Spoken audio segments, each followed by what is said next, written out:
The letter had smelled faintly of lamp oil and starch. The handwriting was neat, careful, the lines straight as fence rails.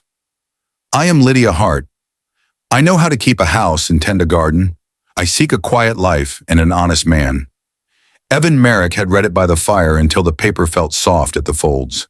He pictured a small woman with steady hands, a voice that wouldn't startle the horses, a shape that could disappear in the doorway of his weathered house and make it look more like a home. He'd built an extra shelf in the pantry. He'd planned the splintered edge of the kitchen table. He'd set aside a blue ribbon he'd once found in a trading crate, thinking it might suit her hair. On the morning the coach came, heat shimmered over the short grass. The sky was a hard enamel blue. Evan stood on the depot platform with his hat in his hands, the ring he'd bought, plain silver, a little too bright, warming in his pocket. Two town boys ran along the platform, playing outlaw. A pie cooled on Mrs. Breaker's windowsill across the street.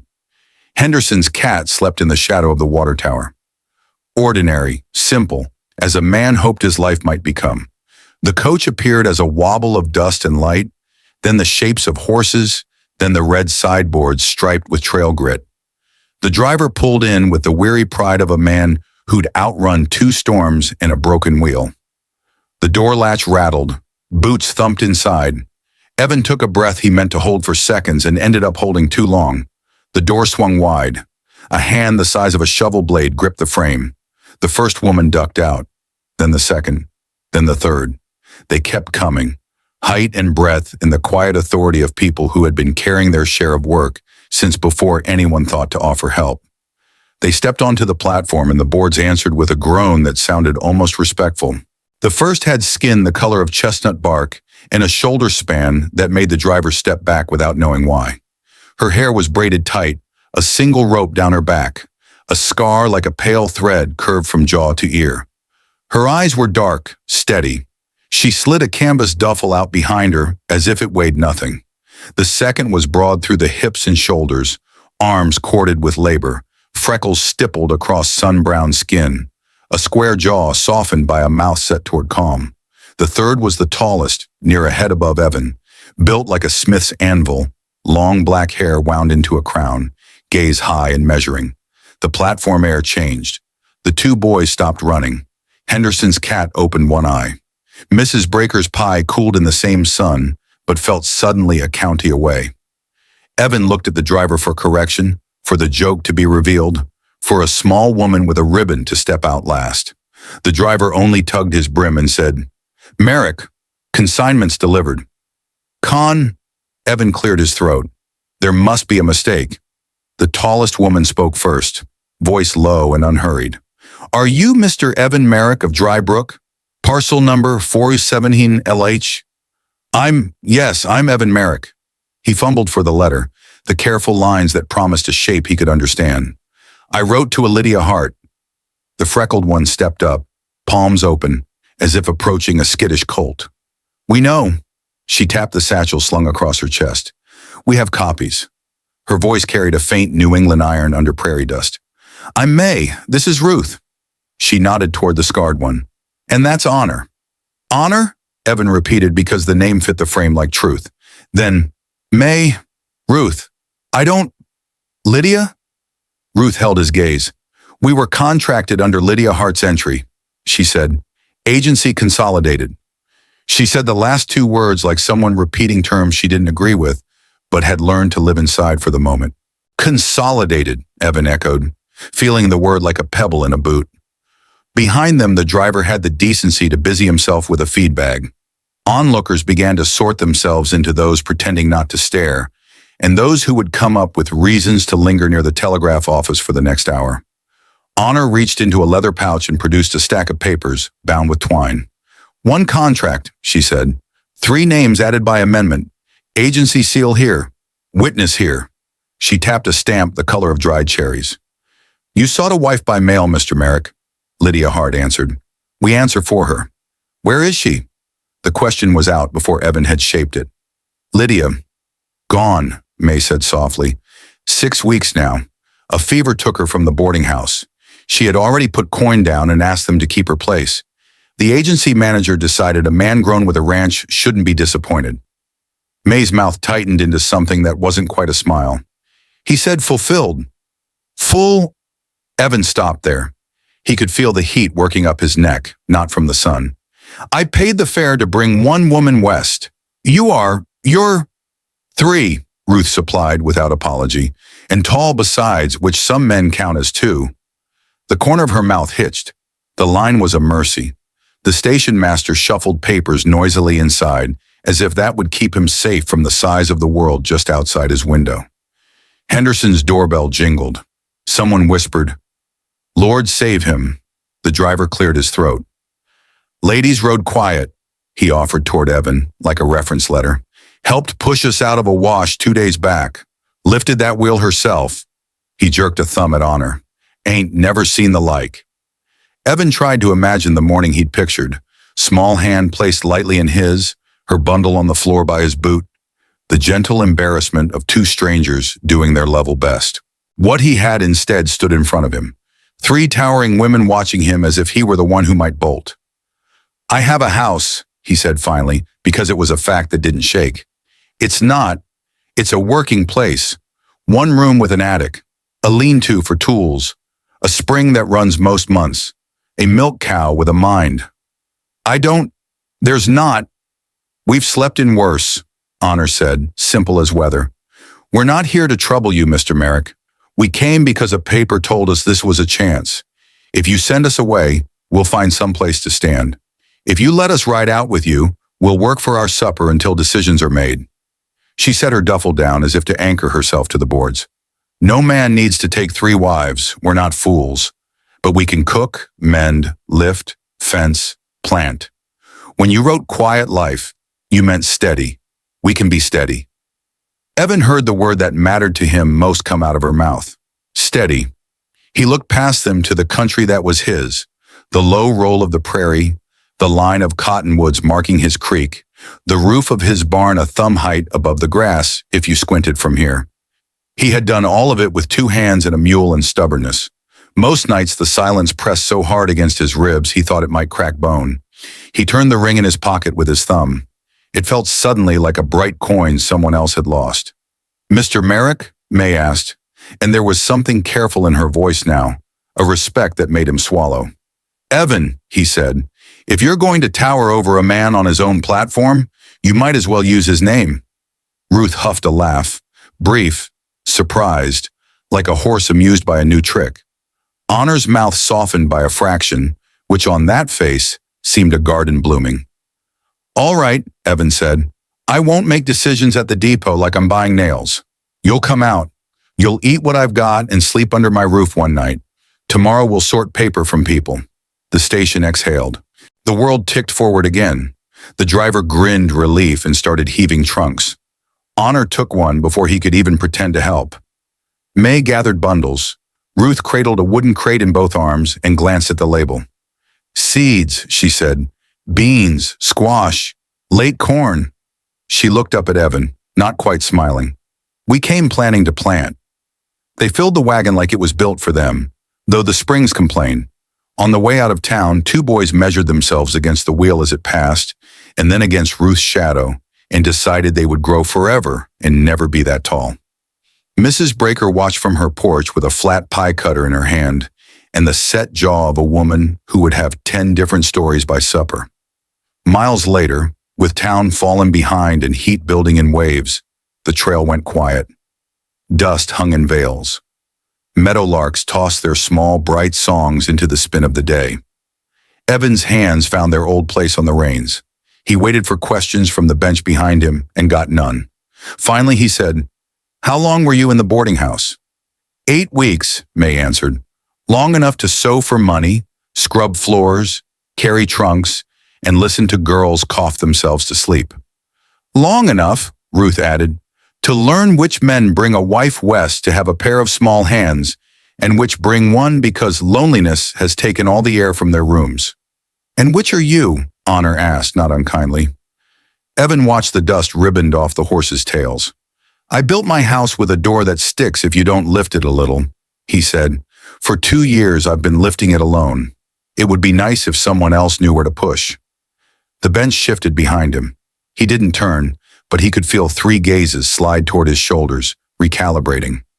They reached his place in the heat's hard middle. The house sat with its back to the wind like a tired man. Cottonwoods clicked their leaves over the creek. The barn leaned in a way that said, "Fix me soon." May climbed down and walked the fence line, eyes in the habit of finding trouble before it broke loose. Ruth went straight to the pump, rolled the handle, and drank long, water running down her wrists into the dust. Honor swung the heaviest trunk as if testing the bones of the porch. Inside, Evan showed the one room, the ladder to the attic, the stove with its temper, the shelf with the blue ribbon he hadn't figured out how to give. He felt his face heat at the plainness. He had scrubbed, planed, set the one good plate at the center of the table, as if that would transform the rest. May touched the windowsill and lifted a gray smear of dust. "We'll see to this," she said, not scolding. Ruth opened the pantry, inventoried with a glance, and nodded once. Honor measured the doorway with her eyes. "I'll take the floor," she said, as if claiming low ground in a storm. Evan cleared his throat. "Supper's beans and salt pork," he said, "unless someone can do sorcery with flour." Ruth wiped her mouth with the back of her hand.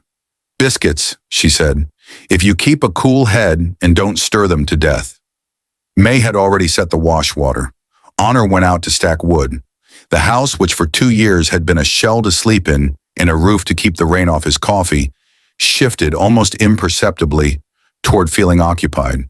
By dusk, the place smelled like biscuits and honest sweat, like a trail dusted off and a table claimed. They ate without talk at first, were quiet. After, May pulled the seed crate closer. "We'll put in a late patch by moon," she said. "If clouds hold, ground will keep its drink." "Tomorrow," Evan began, and stopped. Tomorrow was bright and dangerous. Honor looked at him over the rim of her tin cup.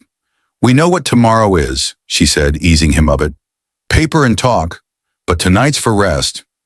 When the dark came, it came quick and close, as it does on the plains when heat has wrung the color from the day. Evan lay awake on his narrow bed, listening to new sounds.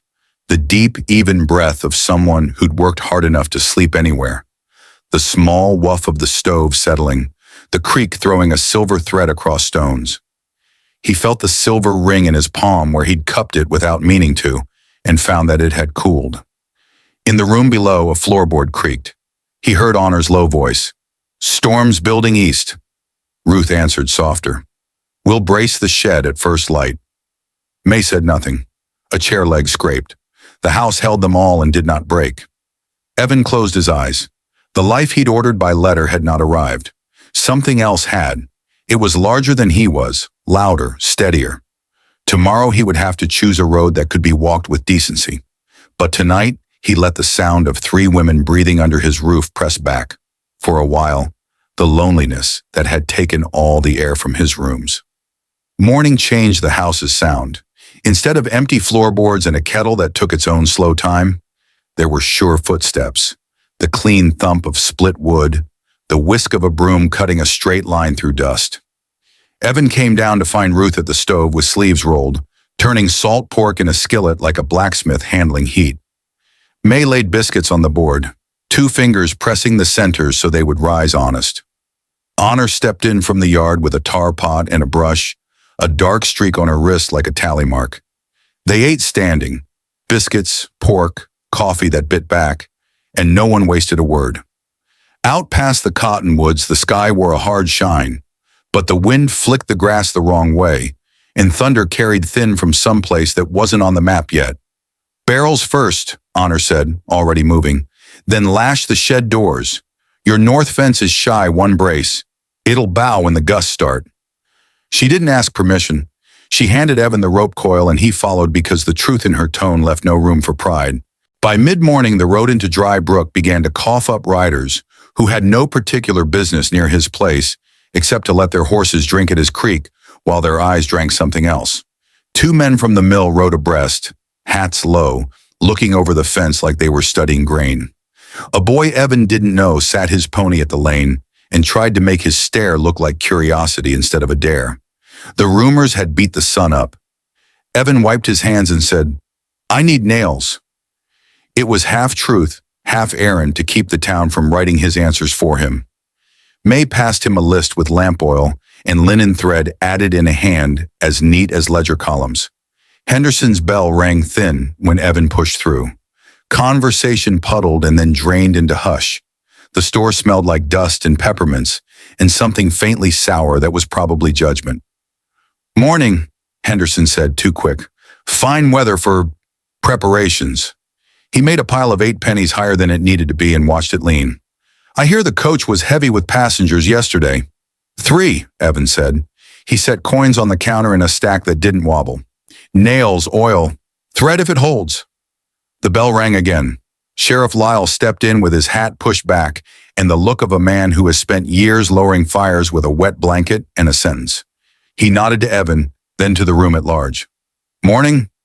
He took the mail pouch, thumbed a leather packet stamped by a boarding agency back east, and set it down so casually Henderson almost missed his chance to read its name. "If any of you are fixing to take up the law's part in a private matter," Lyle said, still easy, "best come by my office first so I can teach you how deep the hole gets when you jump in it." He tipped his hat and left. The air filled again, but softer. By the time Evan turned up his lane, the first drops had started, dark coins that vanished as they landed. Honor had the ladder up against the lean-to and was smearing tar into a seam with quick, sure strokes. Ruth had hauled barrels under the eaves and set a trough where the roof would pour. May had a line strung tight between hackberries, shirts snapping like small flags, and a garden square staked and waiting as if storms were only a kind of weather you learned to work around. "Braces set," Honor said, nodding toward the north fence. "Wind'll go east after the first crack. Keep the yard clear of anything meaner than it looks." Lightning stitched a crooked seam across the horizon. Then the storm arrived all at once, the way plain storms choose, with rain like handfuls of gravel and a wind that tried every latch. They moved separate and together, Evan dragging the last tools under the lean-to, Ruth catching the shirts off the line before the pegs broke, May swinging the cellar door wide and setting the lantern ready. Honor on the roof ridge for one last swipe of tar before the sensible thing was to get down. "Off!" Evan shouted over the sudden roar. Honor slid, caught the gutter, dropped light, and hit the mud, grinning the grin of someone who knows when she has just outrun something by the length of a breath. "Your roof will hold," she said. "I made it promise." The house took the weather like an old mule takes a load, with complaint and endurance. The 4 of them sat on the floorboards while thunder shook the stovepipe and rain drummed time on the shingles. Water ran off the eaves into the barrels in a clean sheet. The creek swelled and shouldered at its banks but didn't climb. When the worst of the noise walked on, they stood and set the world back where it belonged. Ruth wrung shirts into a tub, forearms working like braided cable, then laughed once when a blue sock surfaced with a stubborn bubble. May opened the window a crack and let the storm's breath run through the house, carrying off heat and a little of yesterday. Honor checked the fence again and came back with a stray branch under one arm and the news that the neighbor's gate had peeled back like a tin lid. "You knew where everything was without asking," Evan said, more to the room than to them. "We looked," May said. "Homes speak if you're quiet." "Storms tell on a place," Honor added. "So do men." Ruth glanced at the leather packet on the shelf where Evan had set it. "Paper," she said gently. "You said tomorrow. Storm's done its share." Evan took the packet like it might bite. The boarding agency's seal had bled to a pink bruise. The signatures looked tired even before he read them. There were words for Lydia Hart he didn't want. Regret, fever, arrangements amended. And then there were names he had already learned to match to faces. May Keating, Ruth Archer, Honor Pike. Lines about fares applied, destinations maintained, respectable opportunities, the sort of language that washes hands and calls it policy. He set the pages down and went outside long enough to find a breath that hadn't touched ink. When he came back, he looked at each of them as if meeting them for the first honest time. "I asked for one person," he said. "You aren't that. I can send you on. I can send you anywhere I can afford, or you can stay tonight, work for your supper, sleep dry, and we'll talk straight in the morning when everything isn't running." May folded her hands as if to keep them from taking hold of the table edge too hard. "We won't bargain with pity, nor with fear," Ruth said. Honor tilted her head.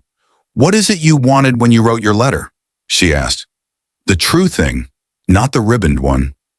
Evan thought of the ring in his pocket, of winter quiet so deep the stove tick sounded like a stranger at the door, of talking to the horse because a man must put his voice somewhere, or it sours. Company, he said. Work done shoulder by shoulder. A house that opens and closes with more than one set of hands. Someone to remind me where the line is when I plow crooked. Ruth's mouth lifted. That's 3 someone's worth of wanting, she said. Thunder muttered once more far off, a grudge with no strength left in it. The light came clean after, scrubbed and new. May stood and went to the shelf where Evan had set a ribbon months back against a future that had changed its shape on him. She touched it once with her fingertip and left it there. Beans will want seed in 2 days, she said. Ground drinks better after a fright. Honor rolled her shoulders like a teamster settling a yoke. We'll earn the talk, she said. Then we'll have it, with coffee set strong enough to tell the truth to. They worked until the yard told them they could stop. Evening slid in easy. The creek made a low song it didn't make yesterday. Evan lit the lamp, and when the flame steadied, put the boarding papers under it, where he could see them, and so could they. No tricks, no shadows. Tomorrow, he said. Tomorrow, they answered, and the house, for the first time, sounded like it had room for the word. Dry Brook talked more than it worked that week. Henderson's store saw more boots than beans, and every man who walked past Evan's wagon slowed enough to spit and whisper. 3 women taller than most fence posts, living under one roof with a man who had ordered a single bride. There was no keeping such a thing quiet. Evan felt the weight of eyes whenever he drove in for supplies. Men leaned on posts, women bent their heads together, children laughed before their mothers hushed them. It was a kind of storm that didn't leave mud, but left marks all the same. At the ranch, though, the story bent different. The 3 moved like they had always known the shape of work. May took the seed crate to the field and knelt in the soil, pressing beans into furrows, her long fingers quick and certain. Ruth mended harness with a stitch so steady it looked carved. Honor walked the fence line at dawn, her stride long enough to eat half the pasture before breakfast. Evan watched them sometimes without meaning to. Their size, once a shock, began to look like something else. Like assurance, like strength that could carry a roof beam or a season of trouble. Yet the strangeness never left. Nights were quiet in a way he couldn't read. 3 shadows stretched across his yard when he had asked for one. One evening, he found May by the creek, turning a packet of seeds in her hand. You don't say much, she told him without looking up. I wrote for someone who'd sit in silence without needing to fill it, he answered. She smiled a little, faint as a scar. Then maybe the agency did you right after all. Back at the house, Ruth was setting bread to rise, her strong hands gentle on the dough. Honor stood by the doorframe, watching the yard fade into dusk. She didn't speak, but when Evan passed, she gave the smallest nod, as if to say, storms are still out there, but for now the roof holds. That night, lying in the loft, Evan turned the silver ring in his palm. He had meant it for one hand. Now he wondered if it meant something else entirely, something larger, stranger, heavier than he had ever thought to carry. By the 3rd day, the beans showed green thumbs through the dark soil, and the creek ran clearer than it had in months. Work made its own weather. Still, gossip hung like heat. They were mending a gate when 3 riders came up the lane, without the courtesy of dusting their boots at the road. Deacon Brawl led them, vest buttoned wrong, jaw set like a trap. With him rode Caleb Dury from the mill, and a cousin who wasn't important enough to be named, only wide enough to take up space. Brawl didn't dismount. He set his hands on the horn and let his horse breathe at Evan's fence. Merrick, he called, district court polite. The brethren have concerns. He glanced past Evan to where May, kneeling at the row, looked like a sapling that had decided to grow into a tree. To Ruth in the doorway, with a dish towel and flour on her knuckles. To Honor at the post, with a maul across her shoulder, easy as a broom. Concerns, Evan said, as if the word might shrink if you said it plain. 3, Brawl said, holding up fingers like a schoolmaster. Where one was ordered, the appearance of impropriety, the risk of scandal, and the young. You think of the young, Mr. Merrick? Honor tipped the maul to rest against the post. He is, she said evenly. Every hour. Dury spat near his stirrup. Town's not built for whatever this is. Town wasn't built at all. Ruth said mildly. It was raised by hands. We brought 4 of those. Brawl cleared his throat and studied the fence wire as if it were scripture. Decent course. Send them on. To a house with women. To the mission. Somewhere proper. Mission's full, May said from the row, still pressing earth around a sprout. Proper as a swollen boot. Evan let the quiet stretch until it weighed what it ought. No one here owes you answers, he told Brawl, not unkind. If the law has a paper for me, I'll read it. If not, I've got a north fence that needs a brace more than my door needs talk. Brawl's mouth thinned. Don't mistake patience for weakness, son. Honor lifted them all. And don't mistake height for appetite, she said, eyes flat. We've eaten enough trouble. Hoofbeats clicked behind them. Sheriff Lyle rode up at a walk with the sort of timing that looks like providence when it's just practice.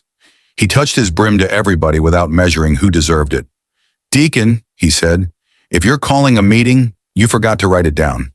We're visiting, Brawl said, color creeping up his neck. Lyle nodded like he believed every lie that kept a day from going crooked.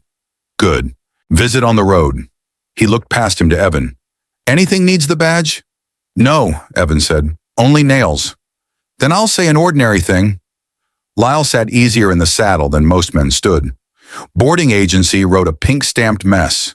No law says a man can be made to take or not take what it brings, so long as no one's forced, underage, or preyed upon.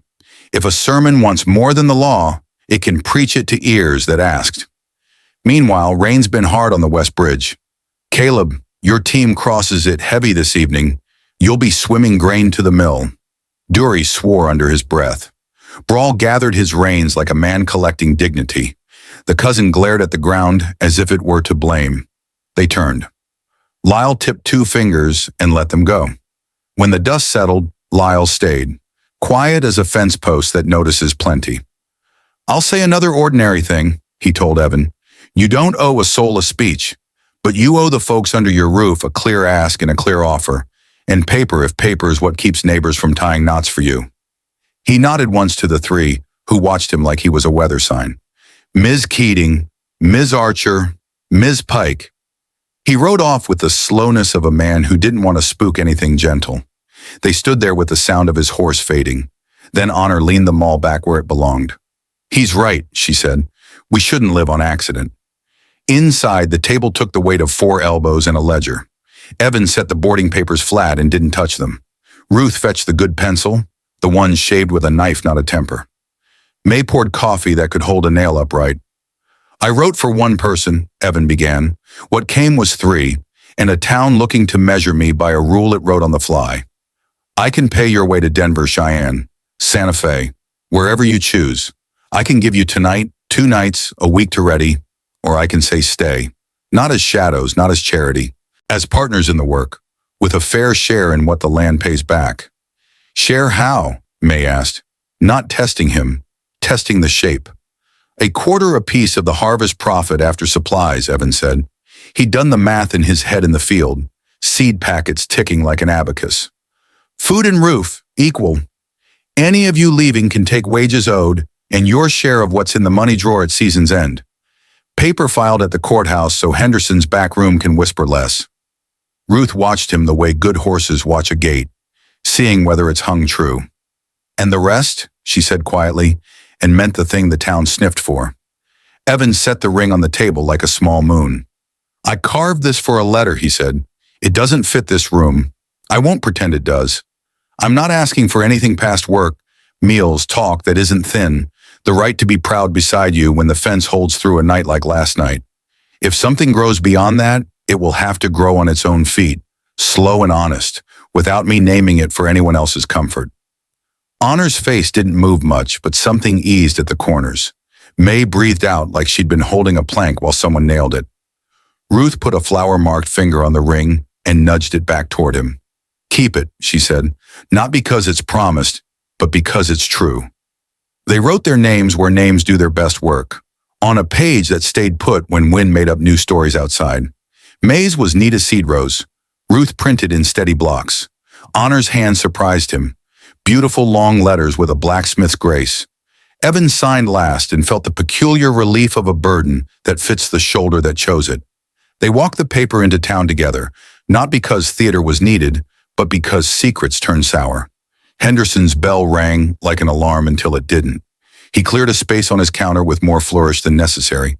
"Filing fee," he said, trying to sound like routine, and fumbled change twice. He stamped their copy with ink that smelled like schools and damp basements. Sheriff Lyle, leaning in the doorway as if he had a coil of time to spare, watched the stamp fall with a nod. Outside, Mrs. Breaker looked at the four of them. Two women taller than her lintel, one taller than her front door, and the man who had brought them to the window of Dry Brook. And then she did a small, unexpected thing. She gave a half smile and pushed a paper parcel into May's hands. "Leftover pie," she said briskly. "No sense at going stale." She didn't wait for thanks. On the way home, the road felt the same and not. The cottonwoods were still where they had been born. The creek ran where it had always wanted. But there was paper in Evan's pocket that made the air sit different in his chest. And there were three shadows that didn't feel like omens, now so much as shade. At the yard, they found the west gate sagged under its old habit. Honor set her shoulder and lifted while Evan drove a new nail. Ruth fetched a wedge. May held the line taut. The gate took the fix and stood square. "Tomorrow," Evan said. "Tomorrow," they said, and the word felt earned. That night, thunder grumbled far away, a memory more than a threat. Evan sat at the table with the ring in his palm and the signed paper beside the lamp. He didn't know what name the town would give what they'd built that day. He knew only that when wind came, 4 sets of hands would meet it, and sometimes on the plains, that's enough to change the weather. Summer baked the earth flat and hard, but the house no longer sounded hollow. Every morning began with the thud of Ruth's boots, the scrape of May's chair, the soft whistle Honor gave when she walked the fence line. What had once been silence now carried weight, not of loneliness, but of presence. The town's gossip kept at its game. Henderson always had an extra moment to polish the counter when Evan stepped in. Deacon Brawl's sermons found new verses about unnatural arrangements. Boys on the road shouted, then ran when Ruth's shadow stretched long behind them. But in between the whispers, there were things harder to argue with. Straight fences, fields that sprouted neat and green, a herd that stood fat and sleek. Work talked louder than rumor if you gave it time. One evening, Evan came back from checking the south pasture to find the 3 women sitting on the porch steps, the last of the light leaning gold across them. May held the seed crate in her lap, sorting packets for the fall. Ruth was sharpening a draw knife with long, steady pulls. Honor sat quiet, hands folded, eyes watching the horizon as if she could see tomorrow's weather written on the sky. Evan stood a moment before they noticed him. He saw the way they leaned against each other without thinking, the way the house behind them looked less like timber and more like a hearth. Then Ruth looked up and said, "Storm in 3 days. You'll want the calves under cover." "Storm'll pass quick," Honor added. "Wind's been talking low all week." May pressed a packet of beans into Evan's hand. "For next spring," she said, "plant them when the ground's ready, not when the town thinks you should." Evan turned the packet over once, then set it in his pocket beside the old silver ring. He realized he hadn't thought about giving it away in weeks. It had become something else, proof of a hope that had been broken, then mended into a shape he hadn't known to imagine. That night they ate bread and beans and sat long after the lamp smoked itself out. No one said the word family. They didn't need to. The plains had written their own name for it.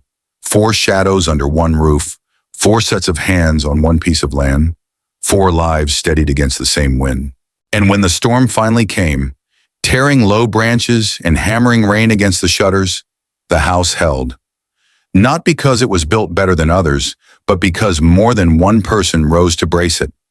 If you like this story, make sure to subscribe, leave a like, and tell us in the comments what part of the tale struck you most, or what kind of Wild West story you'd like to hear next.